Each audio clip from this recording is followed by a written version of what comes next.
గ్రంథరా శ్రీమద్భాగవతం 11వ స్కందం 20వ అధ్యాయం జ్ఞాన వైరాగ్యాలకి అతీతమైనది భక్తి.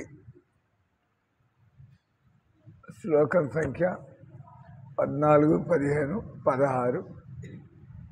ఏతద్విద్వాన్ పురామృత్యో రభవాయ ఘటేతస అప్రమత్వం ఇదం జ్ఞాత్వా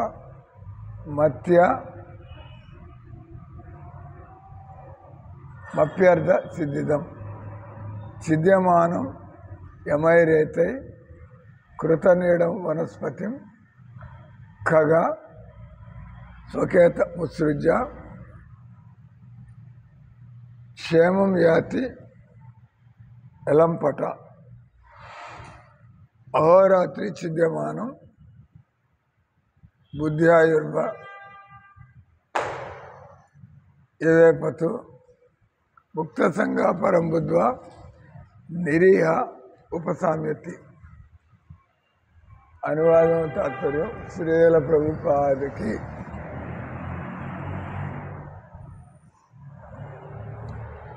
దేహము మృత్యువాత పడినదే అయినను జీవన సిద్ధిని వసగలదని తెలుసుకొని బుద్ధిమంతుడు మృత్యువు సమీపించుటకు పూర్వమే ఈ అవకాశాన్ని ఉపయోగించుకున్నట్లో మూర్ఖముగా ఉపేక్ష చూపరాదు.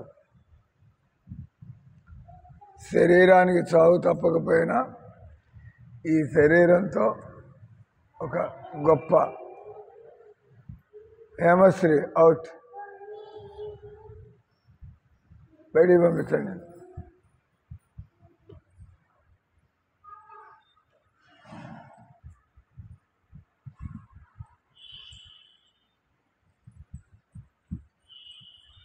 హరే కృష్ణ.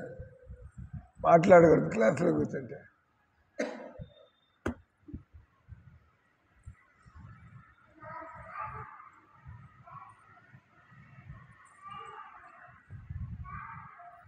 అంటే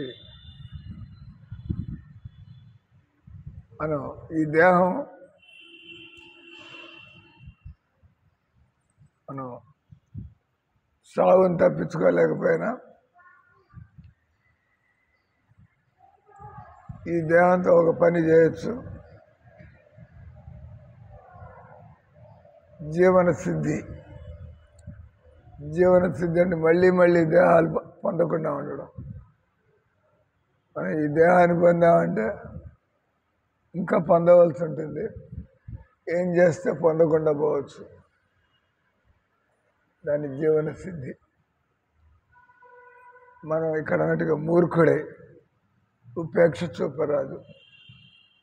ఇక్కడ ఏదో ఈ శరీరంతో అనుభవించాలని, ఇక్కడ ఈ శరీరానికి పేరు ప్రతిష్టలు తెచ్చుకోవాలని, పేరు ప్రతిష్టల కోసం, శరీర సుఖాల కోసం ఈ శరీరంతో మనం తాపత్రయపడవచ్చు. కానీ దానివల్ల మనకి ఇంకొక శరీరం, ఆ శరీరం ఎలాంటి శరీరం రాబోతుందో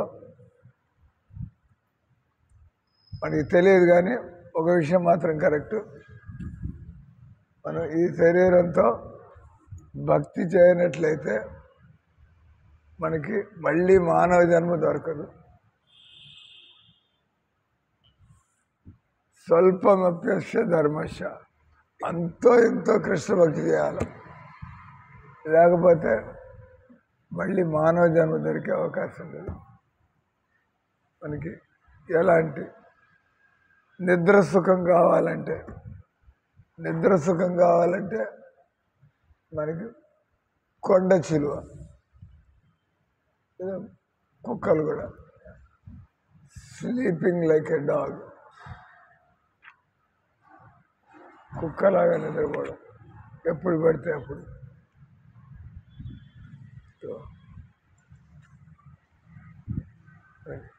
మనకి బాగా బలం కావాలంటే ఏనుగు జన్మ తెచ్చుకోవచ్చు, మనం కుక్క జన్మ తెచ్చుకోవచ్చు. ఇంకా బాగా నిద్రపోయే జంతువులేండి. Which animal sleeps most? What is your AI saying? Artificial intelligence.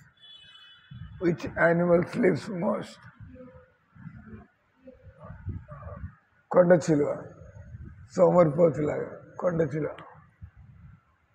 కానీ కంచం నుంచి మంచానికి, మంచం నుంచి కంచానికి వేరే పని లే, నిద్రపోతూ ఉంటుంది. పెద్ద పెద్ద జంతువులు తిని ఆ తర్వాత అటపడి మళ్ళా దానికి ఆకలి కలగగానే మళ్ళీ ఇంకో జంతువు, కొండ చిలువ, పైథాన్. అడుగుతుంది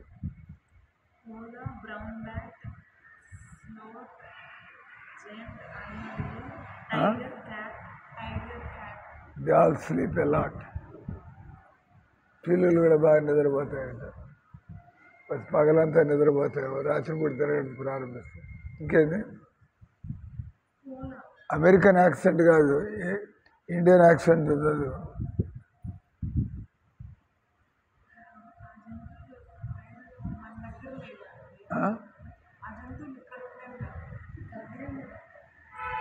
బ్రౌన్ బ్యాట్, గబ్బిలాలు కూడా. తర్వాత గుడ్లగోపులు పగలంతా నిద్రపోయి రాత్రి పూట. గబ్బిలాలు పగలంతా నిద్రపోయి రాత్రి యాక్టివ్. కీలులు కూడా. కాబట్టి నిశాచరులు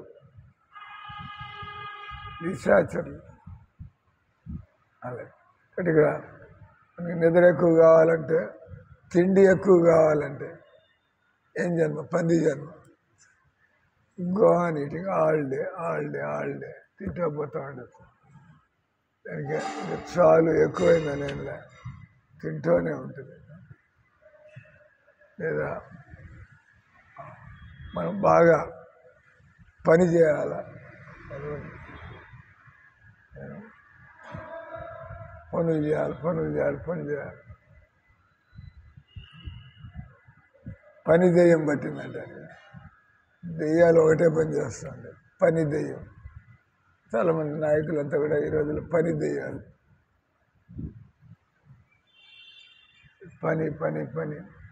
రాజకీయ నాయకులు ముఖ్యంగా వాళ్ళు పరిగెడుతూ ఉంటారు. ఎక్కడ పడితే రోజంతా అక్కడ ప్రోగ్రాం, ఇక్కడ ప్రోగ్రాం కావాల్సినంత నాయకులు. సో ఆ విధంగా పని దెయ్యాలు, పని దొంగలు. పని దెయ్యంగా ఉండడం మేళ, పని దొంగ ఉండడం మేళ? నిద్ర లేపండి. పని దొంగగా ఉండడం మేళ, పని దెయ్యంగా ఉండడం మేళ? పని దొంగ అంటే తమోగుణం, పని దెయ్యం అంటే రజోగుణం. కనీసం పని దొంగగా ఉండడం కంటే రమానందలాగా ఏదో తిరుగుతూ ఉండాలి, చేస్తూ ఉండాలి. పని ఖాళీగా ఉండదు, మంచిది. ఖాళీగా ఉంటే నిద్రపోతుంటే మనకి భోగపు ఆలోచనలు పెరుగుతూ ఉంటాయి.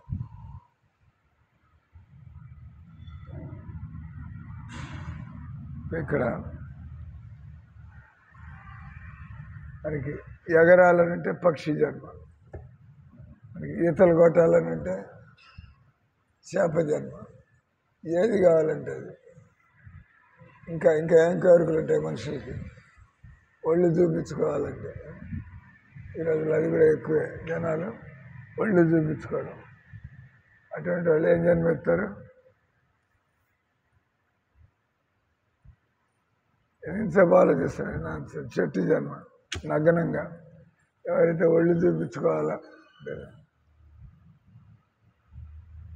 వయసులో ఉండగా అందంగా ఉన్నాను అనుకునే వాళ్ళు ఒళ్ళు చూపించుకుని తిరుగుతూ ఉంటారు. నా అందం చూడండి. వచ్చే జన్మలో చెట్టు జన్మ, నగ్నంగా, నేకెడ్. ఆల్ రైట్, ఒళ్ళు చూపించుకోవాలి. నేకెడ్, ఎండకి వానకి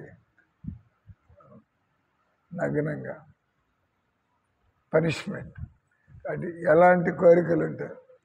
ఇంకేం కోరికలు ఉంటాయి?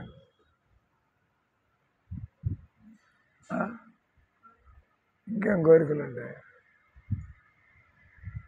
కోరికలు బట్టి రకరకాలుగా. మాంసం తినాలంటే ఏం జన్మ? మాంసం తినాలంటే సింహాలు, పులులు జన్మ. రక్తం తాగాలంటే దోమలు. రక్తమే నీ ఆహారం. ఈ రకంగా బరువులు ఎత్తాలంటే కొంతమంది వెయిట్ లిఫ్టింగ్, బాడీ బిల్డింగ్. అటువంటి వాళ్ళు దున్నపోతులు, ఎద్దులు, గాడిదలు భగవంతుడు బాగా మోయిస్తాడు. నిజంగా మామూలు మనుషుల్లో బాడీ బిల్డింగ్ చేస్తుంటే మెడల్స్ వస్తాయి. వచ్చే దానిలో మనం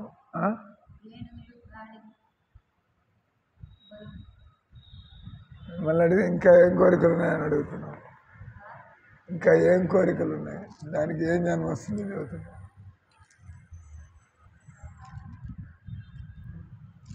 ఈ రకంగా ఇక్కడ ఎంత తప్పించుకోవచ్చు? మనకి కేవలం కృష్ణుడిని సేవించాలనే కోరిక ఉండాలి. మిగతా కోరికలన్నీ కూడా తప్పుడు కోరికలు. జీవితంలో ఇంకోటి ఎక్కువ సెక్స్ లైఫ్ ఎక్కువ కావాలంటే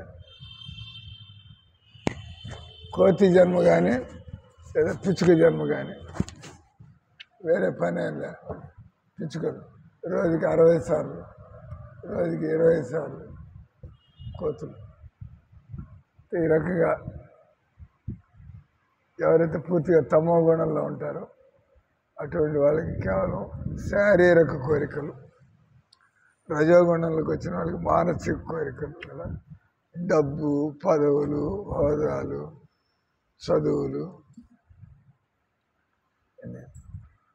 బట్ ఇక్కడ జీవన సిద్ధి అంటే ఒకసారి జన్మ దొరికితే మానవ జన్మ మళ్ళీ ఇంకోసారి తల్లి గర్భంలోకి పోకుండా ఉండడం. ఒకసారి మానవ జన్మ దొరికితే మళ్ళీ గర్భవాసన చూడకుండా ఉండడం. దాన్ని ఏమంటారు? జీవన సిద్ధి. మృత్యు స్వరూపులకు క్రూర మానవులచే చెట్టు కొట్టివేయబడినప్పుడు దాని యందు గూడు కట్టుకున్న పక్షి అది వెంటనే అక్కడి నుంచి పారిపోతుంది. అది ఎలాంటి ఆసక్తి పెట్టుకోదు. అది ప్రాణం మీద తీపి. మృత్యు స్వరూపులకు క్రూర మానవులచే చెట్టు కొట్టివేయబడినప్పుడు అటు మనుషులు ఎంతోమందికి మృత్యువుని కలిగిస్తూ ఉంటారు. చెట్లు కొట్టేస్తాం. యమరాజు మనల్ని ఎలా ఫినిష్ చేస్తాడు? యమరాజు ఎలాంటి దయాదాక్షిణ్యాలు లేకుండా. ఒక ఆయనోడు ఆయనకి బాగా డబ్బులకి ప్లాన్లు, కుటుంబానికి ప్లాన్లు, తెలీదు. చావు వచ్చింది. యమరాజు వచ్చాడు, కంగారు పడ్డాడు. అదేం సార్, నాకు ముసలితనం లేదు, నాకు అది లేదు, ఇది లేదు, మీరు కావాల్సినంత డబ్బు తీసుకున్నాను, వదిలేయండి సార్ అన్నాడు. యమరాజు వచ్చినప్పుడు నేను అంటే అందరికీ లంచాలు ఇచ్చి పంపించేస్తాను. ఆయన యమరాజు కూడా లంచం వేయడానికి చూశాడు. మీకు ఎన్ని కోట్లు కావాలో తీసుకోండి సార్, నా జోలికి రాబాకండి అంటే, నీ చెత్త కాగితాలు యమలోకంలో పనికిరావా, ఏ తీసుకుని నేనేం చేయాలి? కాబట్టి నీ లంచాలు మాకేం పనికిరావు, మాకేమైనా ఉపయోగపడేదని అయితే అనుకోవచ్చు. చెత్త కాగితాలు ఇస్తాను ఎవరికి కాదు. కాబట్టి నువ్వు లంచం ఇచ్చి నన్ను కొనుక్కోలేవు పోవాలి. అది ఆలోచించి, ఏం సార్ నాకు ఇంతమంది 5-6 పిల్లలు ఉన్నారు, పెళ్ళం ఉంది, వయసులో ఉంది, అది ఇంకా తల్లిదండ్రులు ఉన్నారు. వీళ్ళందరికీ నేను వాళ్ళందరి కోసం పనిచేయాలి కదా సార్. అంటే నువ్వు పోతే అంతకంటే బాగా పోతే వాళ్ళు బతుకులేదు, అంతకంటే బాగా గడుస్తాయి పోయానికి. నేను వీళ్ళందరికీ నేను సేవ చేయాలంటే నువ్వు చేసే సేవ, నువ్వు పోతే వాళ్ళు నీకంటే ఎక్కువ సుఖపడతారు. నువ్వు వాళ్ళని సుఖపెట్టగలగడం కంటే నువ్వు లేకపోతే వాళ్ళు ఎక్కువ సుఖపడతారు. ఇంక దానికి జవాబు అవుతుంది. ఇదేందిరా బాబు, నేనేదో కుటుంబం కోసం దున్నపోతులాగా గాడిదలాగా పనిచేస్తా అంటే నువ్వు లేకపోయినా కూడా వీళ్ళ సుఖానికి లోటు లేదు. డోంట్ వరీ అబౌట్, వాళ్ళ గురించి నువ్వేం బాధపడక్కర్లేదు. అప్పుడు ఇంకేం సార్, ఒక్కొక్కసారి డబ్బులు వద్దన్నాడు. నువ్వు లేకపోతే నువ్వు సుఖపెట్టగలగడం కంటే వాళ్ళకి నువ్వు లేకపోతే ఇంకా ఎక్కువ సుఖం కలుగుతుంది. అంటే ఇంకేం సాగు చెప్పాలని చూశాడు. అంటే సార్ నాకు ఆరోగ్యం బాగాలేదు కాబట్టి తొందరగా వస్తున్నా. ఈ రోజుల్లో మంచి మందులు డాక్టర్లు ఉన్నాయి సార్, వాళ్ళు నన్ను నయం చేస్తారు. అప్పుడు చావు పోస్ట్ పోన్ అవుతుంది. కానీ చూస్తుంటే ఆయన రోగం ముదురుతూనే ఉంది అన్నాడు యమరాజు. పెద్ద పెద్ద డాక్టర్ల చుట్టూ తిరుగుతున్నావు, కాస్ట్లీ మందులు నమ్ముతున్నావు, కానీ నీ రోగం చావు రాసి పెట్టింటే ఏ డాక్టరు కాపాడలేడు, ఏ మందులు కూడా పని చేయవు. ఆ సాగు కూడా పోయింది ఆయనకి. అప్పుడు ఇంకేం చెప్పాలా యమరాజుకి, ఏం చెప్పాలా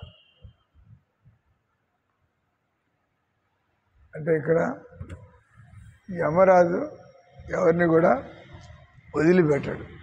కాబట్టి మృత్యు స్వరూపుడు కాబట్టి మనం చావడానికి ప్రయత్నం చేయక్కర్లా. అది ఎట్లాగో వస్తుంది, దాని టైంకి అది వస్తుంది. మనం ఇంకోళ్ళని మనం చంపక్కర్లా, వాడికి టైం వస్తే వాడు పోతాడు. లేదా మనం కావాలంటే ఎవడు కావడు మన కోసం. ఎప్పుడేది జరగాలి అదే జరుగుతుంది. కాబట్టి మృత్యు స్వరూపుల క్రూర మానవులు. కాబట్టి మనుషులు ఎప్పుడు కూడా చంపడం సులభం, ఎవరైనా మనం బతికించగలం. చంపడం చావేలాగా ఉంది, చంపడం సులభమే, బతికించడం కష్టం. అంటే మనుషులు ఎప్పుడు కూడా మనం जीवस्य जीवनम, जीवो और जीने दो, ठीक है ना प्रीति, जीवो और जीने दो, परेशान मत हो, दूसरों को परेशान मत करो, ठीक है ना, तुम परेशान मत हो, दूसरों को परेशान मत करो, जीवो जीने दो, लिव एंड लेट लिव. మీరు ప్రతి మనిషికి బతకాలని ఉంటుంది, కాబట్టి బతికే అధికారం. నేను ఎన్నాళ్ళు నాకు అకాలంగా ఎందుకు చనిపోవాలా? కాబట్టి ఇక్కడ మృత్యు స్వరూపుల క్రూర మానవులు ఎవరైతే అనవసరంగా అవి చీమలు కావచ్చు, దోమలు కావచ్చు, అవి మీ మీద దాడి చేస్తుంటే, అంటే మీ రూమ్లోకి వచ్చి ఇబ్బంది పెడుతుంటే తప్పదు. లేదా దేవుడి సేవల్లో అవి బాధలు కలిగిస్తుంటే దేవుడి సేవ పాడవుతుంది. దేవుడి భోజనంలో చీమలు ఎక్కుతున్నాయంటే తప్పు కదా, ఎంత జాగ్రత్తగా పెట్టాలి దేవుడికి. అంటే ఏదో ఒకటి చేయాల్సి వస్తుంది. దైవ సేవకి మనం ఇతర జీవులు చంపితే అది మన తప్పు కాదు. అంటే అర్జునుడు కృష్ణుడి యొక్క ఆదేశం మేరకు అర్జునుడు ఎంతోమందిని చంపాడు. కానీ అర్జునుడికి పాపం ఏమంటలా, ఆయన తన కోసం తప్ప నేను రాజ్యం గెలుచుకోవాలా, నేను అనుభవించాలా, ఆ ఉద్దేశంతో యుద్ధం చేయాలి. కృష్ణుడు యుద్ధం చేయమని యుద్ధం చేస్తాడు. భగవంతుడి సేవకి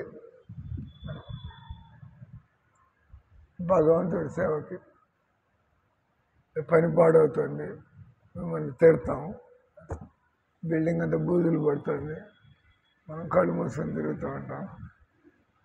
సరే దేవుడి మందిరం మీ గది కూడా ఇట్లా పెట్టుకొని దేవుడి మందిరం ఇట్లా పెట్టారండి.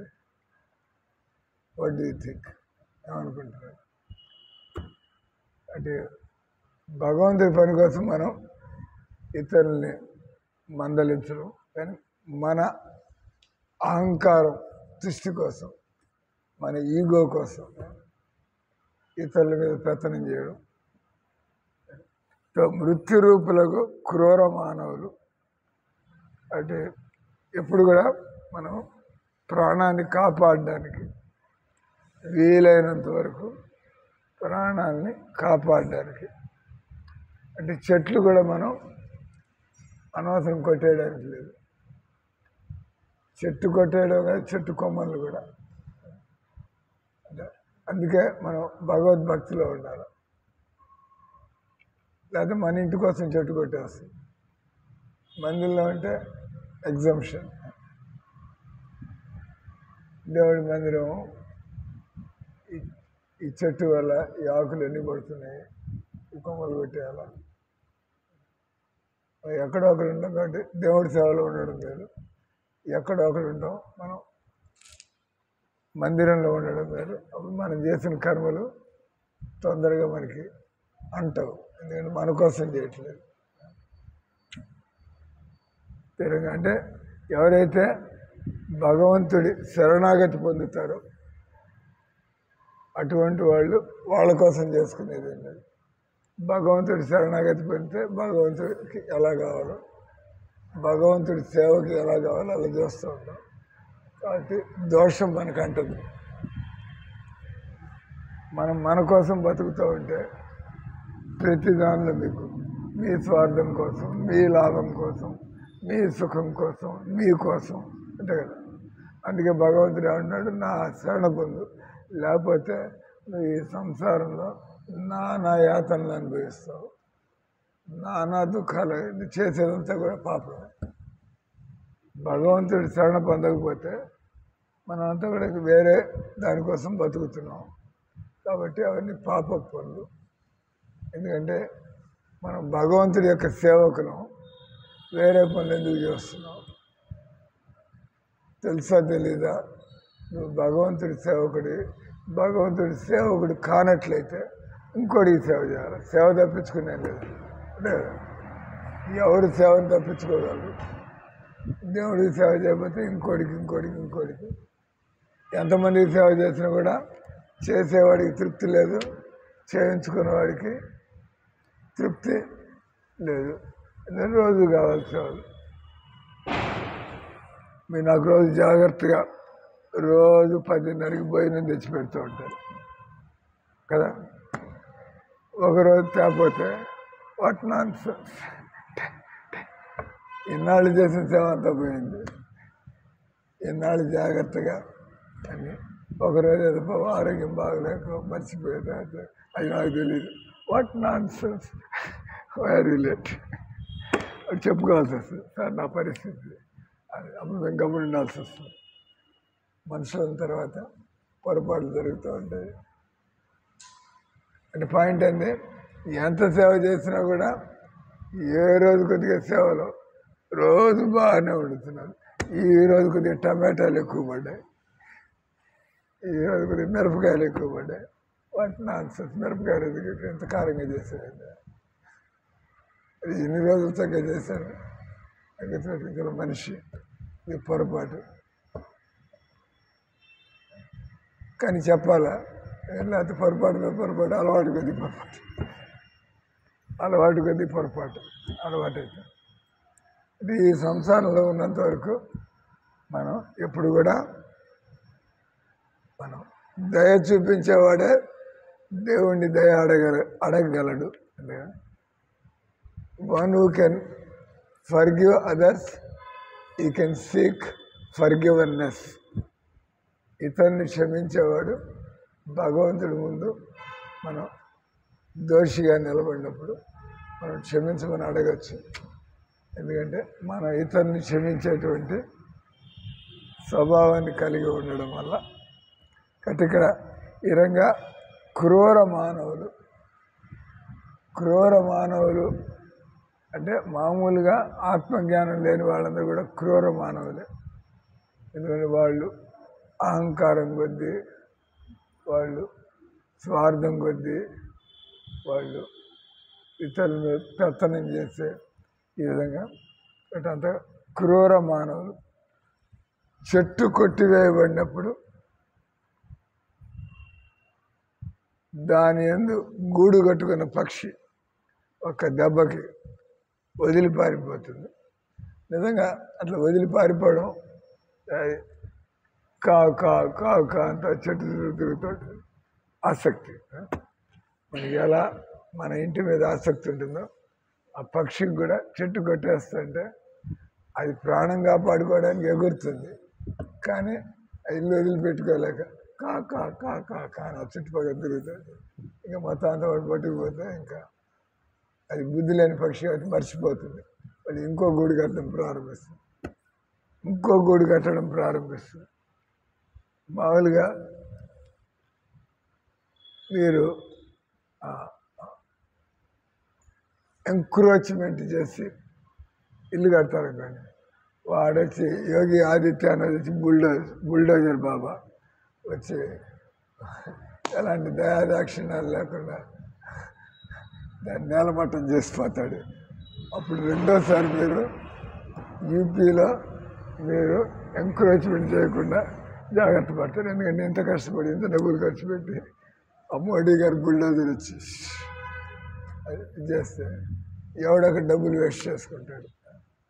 ఆ రకంగా ఈ శరీరం మీద ఇన్వెస్ట్ చేసుకోవడం వేస్ట్.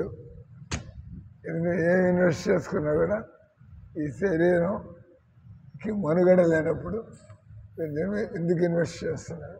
కాబట్టి తెలివిగలవాడు తన మీద చాలా తక్కువ ఖర్చు పెట్టుకుని దైవ సేవలకి సమయాన్ని తన మీద తక్కువ ఖర్చు పెట్టుకుని మన అలంకారాలు, మన డెకరేషన్లు, మన ముస్తాబులు అవడం, దాని మీద టైం తగ్గ దేవుణ్ణి చూడడం, దేవుణ్ణి ఎలా ముస్తాబు చేయాలా, ముస్తాబు అయిన దేవుణ్ణి ఎలా అన్ని విధాలుగా గమనించాలా. అంటే మన మీద టైం పాటు చేసుకోకూడదు, మన మీద డబ్బు పాటు చేసుకోకూడదు. ఎందుకంటే ఏం కాపాడబడేది ఏం లేదు. ఎంత డబ్బు ఖర్చు పెట్టుకున్నా కూడా డాక్టర్లు మీ డబ్బు అంతా లాగేసుకుని మేము చేయవలసింది చేసాము, శవాన్ని పట్టుకుపోయింది. అదే ముందే మనం చావడానికి రెడీగాను అసలు మేము లక్షలు ఖర్చు పెట్టి చావదలుచుకోలేదు. కనీసం ఆ డబ్బు దేవుడికి ఉపయోగపెట్టచ్చు కదా. ఇక్కడ దేహాత్మ బుద్ధి మనందరికీ, ఈ భూమి మీద పుట్టిన వాళ్ళందరికీ దేహాత్మ బుద్ధి. మానవేతరులకి పూర్తిగా దేహాత్మ బుద్ధి. మానవ జీవితంలో మెల్లమెల్లగా ప్రయత్నం చేస్తే మనం రజోగుణంలోకి సత్వగుణంలోకి వచ్చి నేను శరీరం కాదు, నేను ఆత్మని. వీళ్ళు కుర్రాళ్ళు కూర్చొని ఉన్నారు. ఇంకో ప్రశ్న, మీ దగ్గర కేవలం 30 రూపాయలు ఉంది, లంచ్ 30 రూపాయలు, మీ దగ్గర కేవలం 30 రూపాయలు ఉంది. ఆ 30 రూపాయలతో మీరు గుడ్డలు కొనుక్కుంటారా, చెప్పులు కొనుక్కుంటారా, ఫ్యాషన్ హెయిర్ కట్ చేయించుకుంటారా, లేదా శుభ్రంగా లంచ్ తింటారా? ఏం చేస్తా? నీ దగ్గర ఉన్నది 30. దానికి నీకు ప్లానింగ్ అనేది ఉంటే ఏం చేస్తావు? 30 రూపాయలు ఉంది, ముందు నా తిండికి నేను ముందర ఏర్పాటు చేసుకోవాలి, ఆ తర్వాత ఎక్స్ట్రా ఉంటే అంతే కదా, అనే కదా. కొత్త చెప్పులు వేసుకొని తిండి లేక ఇబ్బంది పడతావు. ఆ రకంగా నువ్వు ఆత్మ అయినప్పుడు నువ్వు శరీరం కానప్పుడు నువ్వు శరీరం కాదు, నువ్వు ఆత్మవి. కాబట్టి నువ్వు ఆత్మ కోసం చేసుకోవాలా, శరీరం కోసం చేసుకోవాలా? నువ్వు టైం ఎక్కువ శరీరం కోసం ఇవ్వాలా, నువ్వు ఆత్మవి కదా. ప్రశ్న, నువ్వు ఆత్మవి, నువ్వు శరీరం కాదు. కాబట్టి ఎక్కువ సమయాన్ని ఆత్మకి ఇస్తావా, శరీరానికి ఇస్తావా? తెలివితేటలుంటే ఆత్మకి ఇవ్వాలి. అలాగే నువ్వు కృష్ణుడికి చెందినవాడివి, నువ్వు కృష్ణుడికి చెందినవాడివి. ఆత్మ సంబంధం కృష్ణుడితో ఉంది. ఈ శరీర సంబంధం మనకి పెళ్ళాంతో ఉంది, బిడ్డలతో ఉంది. కాబట్టి నువ్వు ఎక్కువ టైం దేవుడికి ఇస్తావా, ఎక్కువ ఖర్చు, నువ్వు ఎక్కువ ఖర్చు దేవుడికి ఖర్చు పెడతావా? నువ్వు శరీరం అనుకుని అయినా కూడా వాళ్ళు చనిపోతారు.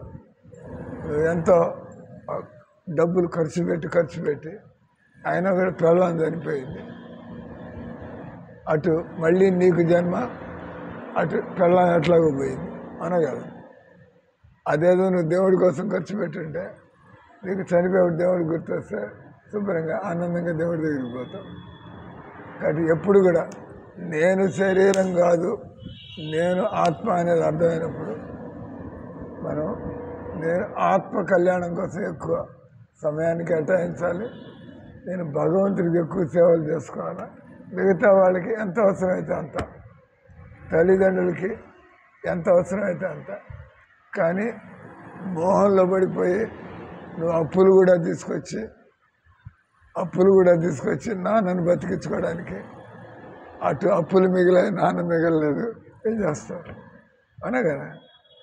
తెలివితేటలు ఏం చేసేప్పుడు మన తాహత ఎంత, అంతే కదా. నా శక్తి ఎంత, నాన్న పోయాడు, నీకు 50 లక్షల అప్పులు మిగిలింది, నీ బతుకంతా ఏం సంపాదిస్తావు? వడ్డీలు కట్టుకోవడానికి సరిపోతుంది, అవునా కదా.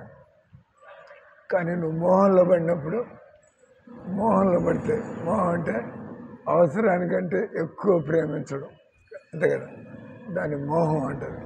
దేవుణ్ణి ఎక్కువ ప్రేమిస్తే దేవుడు మోహంలో పడ్డావు, తప్పేం లేదు. చక్కగా దేవుడు నేను అన్ని విధాలా చూసుకుంటాడు. నువ్వు దేవుడు మోహంలో పడకుండా ఇంకోళ్ళ మోహంలో పడితే ఇంక భంగపాటు, అంతే కదా. నువ్వు అనుకున్నట్టుగా వాళ్ళు నీతో రెస్పాండ్ కాకపోవచ్చు. ఎంతమంది ఒక అమ్మాయిని ప్రేమించి ఆ పెళ్ళి కాక వాడు ఆత్మహత్య చేసుకుని, లేదా అమ్మాయి గొంతుకొచ్చి ఆ బతుకంతా జైల్లో పోయి కూర్చుని ఉన్నాయా లేదా కేసులు?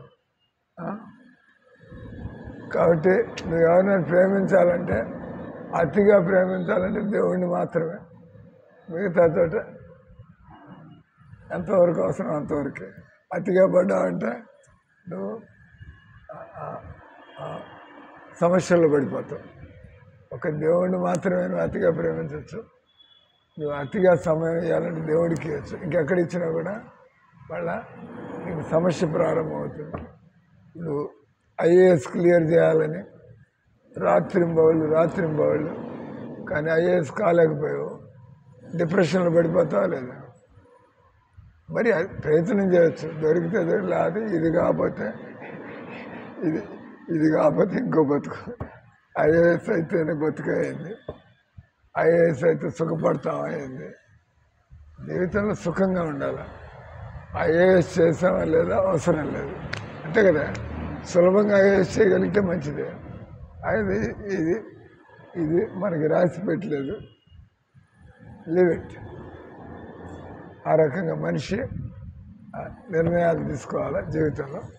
కాబట్టి ఎప్పుడు కూడా మనం ఈ శరీరాన్ని ఉపయోగించి దేవుడికి దగ్గర అవ్వడానికి, ఈ శరీరాన్ని ఉపయోగించి ఇంకా ఈ శరీర మోహమమతల్లో పడిపోయి అష్ట కష్టాలు పాలవడం, డోంట్ డూ లైక్ దాట్. దాన్ని ఏమంటారు? వైరాగ్యం. మానవ జీవితం సావు ఉన్నది కాబట్టి నువ్వు ఆసక్తితో బతకాల, వైరాగ్యంతో బతకాల. చెప్పా. ఇప్పుడు నీకు ఆ సెల్ ఫోను చాలా నచ్చింది. దాన్ని ఎలాగో అలాగా మన దగ్గర కొనుక్కోవడానికి డబ్బు లేకపోతే వాళ్ళు అడిగితే ఇవ్వకపోతే నెక్స్ట్ ఏం చేస్తాం? దొంగతనం చేయాలి, అంతే కదా. డబ్బులు లేకపోతే అడిగితే ఇవ్వకపోతే, కానీ దాని మీద మనం మమకారాన్ని వదిలిపెట్టలేకపోతే ఏదో రకంగా మనం దాన్ని లేపేయాలి, అనే కదా, అంతే కదా. దాన్ని వదిలిపెట్టలేకపోతే ఏదో ఒకటి చేస్తాం. దానివల్ల వెళ్ళి జైల్లో పోయి కూర్చుంటాం, పట్టుకుంటారు, తెలిసిపోతుంది ఆ సెల్ ఫోన్ నీది కాదని. ఎందుకంటే కాంటాక్ట్లు అన్నీ వాళ్ళ ఉన్నాయి, ఆ కాంటాక్ట్లు ఎందుకు కూడా మనకి తెలియదు. పట్టుబడంగానే ఇది నా సెల్ ఫోన్ సార్ అంటాం, చెప్పే దీనిలో ఏమున్నాయంటాం, ఏం చెప్పలేదు, అంతే కదా. అంటే 4 దెబ్బలు పడతాయి, 4 నెలలు జైల్లో కూర్చుంటావు, 4 లక్షలు కట్టాలి, అంత 4. ఈ రకంగా మానవ జీవితంలో, అందుకే వీళ్ళు అంటారు, ఇట్లాంటి వాళ్ళు ఏమంటారు తెలుసా? మహాత్ములు. ఏమంటారా? మిమ్మల్ని అంటారా అండి? నేను ఎవడైనా మహాత్ముడు అన్నాడు ఇప్పుడు దాకా? నీకే అంత బుద్ధి లేదు కాబట్టి నిన్నెవడు మహాత్ముడు అంటాడు.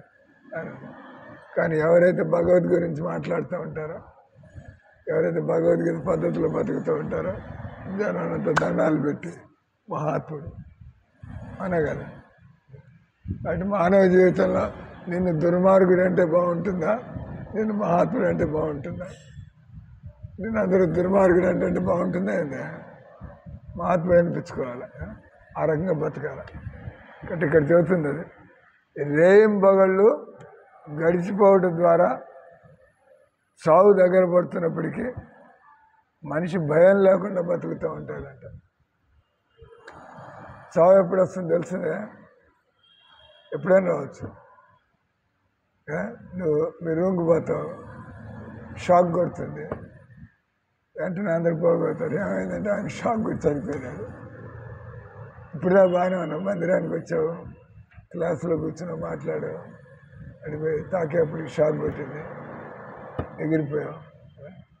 కాబట్టి ఇక్కడ ఏమన్నాడు, చావు అనేది వస్తుంది ఒకటి, ఎప్పుడైనా కూడా రావచ్చు.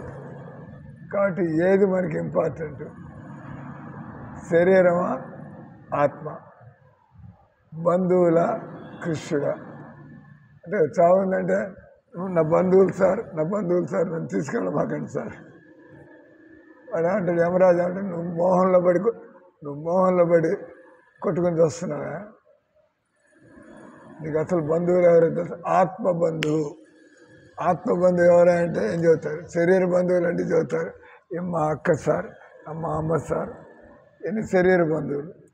కానీ నువ్వు ఆత్మవు కదా, మరి నీ అసలు బంధువు ఎవరు? ఆత్మకు చావు లేదు, కృష్ణుడికి చావు లేదు. కాబట్టి నువ్వు సుఖంగా బతకాలంటే ఎవరితో సంబంధం పెట్టుకోవాలా? అర్థమవుతుంది కదా. ఈ రకంగా మీరు రోజంతా పుస్తకాలు చదువుతూ ఉంటారు, ఓ 10 నిమిషాలు ఇటువంటి పుస్తకాలు చదివితే ఎంత మనసు ఆరోగ్యంగా ఉంటుంది, ఎంత మనసులో తెలివితేటలు వస్తాయి, ఎంత మీరు జీవితాన్ని మహాత్ముడిలాగా బతకగలుగుతారు. మనం పోతుంటే జనాలంతా జాగ్రత్త పడతారు, వీడు మనల్ని ఎలా ఎక్స్ప్లాయిట్ చేస్తాడు. మహాత్ముడు పోతుంటే జనాలంతా వెనకాల వస్తూ ఉంటారు, దుర్మార్గుడు పోతే జనాలు తప్పించుకుంటూ ఉంటారు. మహాత్ముడు వస్తే జనాలు కావాలని వచ్చి ఇరుక్కుంటూ ఉంటారు. ఇంత పాటు తిరిగితే నాకు కూడా పుణ్యం కలుగుతుంది, నాకు కూడా బుద్ధి వస్తుంది, నేను కూడా సుఖపడతాను. అయిపోయింది, అది స్టాపింగ్. తొందరపడమాక, ఇంకొక 5 లైన్లు చదివి ఆల్రెడీ.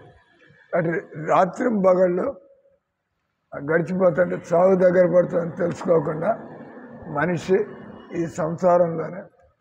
కాబట్టి మనిషి కాలం గడుస్తుంటే భయపడాలంట, ఏమో చావు దగ్గర పడుతుందని. కాబట్టి కోరికలను ఆసక్తిని విడిచి భగవంతుడిని తెలుసుకొని పూర్తి శాంతిని సాధించవచ్చును. రాత్రింబగళ్ళు గడిచిపోవుట ఆయువు నశించున్నదని బుద్ధిమంతుడైన భక్తుడు ఎరుగును. అందువల్ల ఇంద్రియాల పట్ల, సంసార సుఖాల పట్ల వ్యర్థముగా ఆసక్తిని అతను విడిచిపెట్టును. క్రికెట్ ఎవరికి ఇష్టం? ఇక్కడ మూర్ఖులు, అదైనా మీరు దుర్మార్గులు, బుద్ధి లేకుండా వాడవాడు ఆడి సంపాదించుకుంటున్నాడు, నిన్ను చదువులు పాడు చేసుకుంటున్నావు అనే కదా. క్రికెట్ పాకిస్తాన్కి ఇండియాకి క్రికెట్ మ్యాచ్, ఇద్దరికి బాగా 20 లక్షలు అందజేస్తారు. ఓడిపోయిన వాడికి అందుతాయి డబ్బులు, నీకేం వస్తుంది? నీ టైం పాడవుతుంది. కాబట్టి నువ్వు మూర్ఖుడివే. అంటే ఇట్లాంటివన్నీ వదిలిపెట్టమంటున్నాడు ఇక్కడ. వ్యర్థముగా ఆసక్తిని విడిచిపెట్టాలి, దానికి బదులుగా జీవితంలో శాశ్వత లాభాన్ని. ఏ రకంగా చెట్టు కొట్టివేస్తుంటే పక్షి గూడుని వదిలి వేరే చెట్టుకు వెళ్ళిపోను, భౌతిక జగత్తులో మనం శాశ్వతం కాదని తెలిసి మనిషి భగవంతుడిని గట్టిగా పట్టుకునే వాళ్ళం. భగవత్ సామ్రాజ్యంలోనే మనం శాశ్వతంగా నివసించగలం. దానికి మానవ జీవితాన్ని వినియోగించుకునే వాళ్ళం. కృష్ణుని ఆధ్యాత్మిక స్వభావాన్ని మనం తెలుసుకోవడం ద్వారా మనం కూడా శాశ్వత జీవితాన్ని, ప్రకృతి 3 గుణాలు అంటే మన బుద్ధుల్ని మనం బాగు చేసుకుని అతడు తుట్టతొదకు పూర్ణ శాంతిని పొందును. అది మనిషి ప్రశాంతత కావాలంటే ఎక్కడ కూర్చుంటే ప్రశాంతత ఎక్కడా లేదు. ఎవడైతే మనస్సుని దేవుడి మీద పెట్టుకుంటాడో వాడికి మాత్రమే ప్రశాంతత. నువ్వు ఏసీ రూమ్లో కూర్చున్నా నీకుండే సమస్యలు ఉంటాయి కదా. ఎగ్జామ్ వస్తుంది, ఏసీ కూల్గానే ఉంది, కానీ తలకాయ వేడెక్కుతుంది కదా. హరే కృష్ణ. శ్రీల ప్రభుపాదికి